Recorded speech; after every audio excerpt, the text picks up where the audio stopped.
This is my experiment involving TTLs. There's a T555 timer right there with a few capacitors. Here are some knobs where you can turn and vary the resistance and slow down the timer thing. I'm gonna try to slow it down a little bit more so that the camera can see. Okay. Apart from that, here, this bunch of cables right there, it's because I had only low output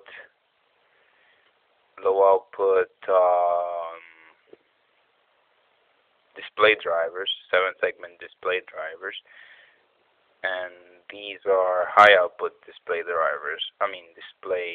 where I have ground. I don't know if you can see it right there, ground, and then you have to add a positive input into the pins to actually light them up. So what I did is create this big bunch of octopus cables, which was kind of hard wiring, with multiple NOT gates, negators, or whatever you want to call it. There are 3, and I actually use some of them for the circuit up here. Up here we have 2 counters, counter 2 and counter 1. This is the primary one for this display, and the other one is for this one. This over here, these are 4-bit counters. They go all the way up to 15.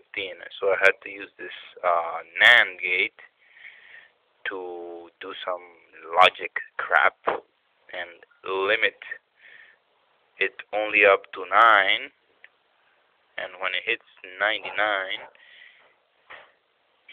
it should go back down to 0. Yeah, nice, huh? Now, here is my power source. This gets kind of hot. It is very hot.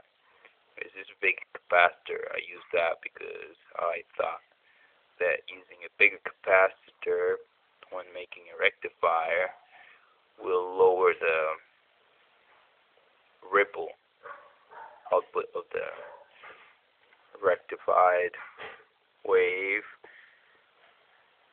and I use these voltage regulators to create. I use 2 of them. Each one is 1 amp regulator.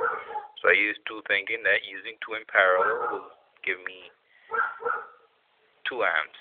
Right now this circuit is drawing 140 milliamps. It's within the safe zone. That's about it.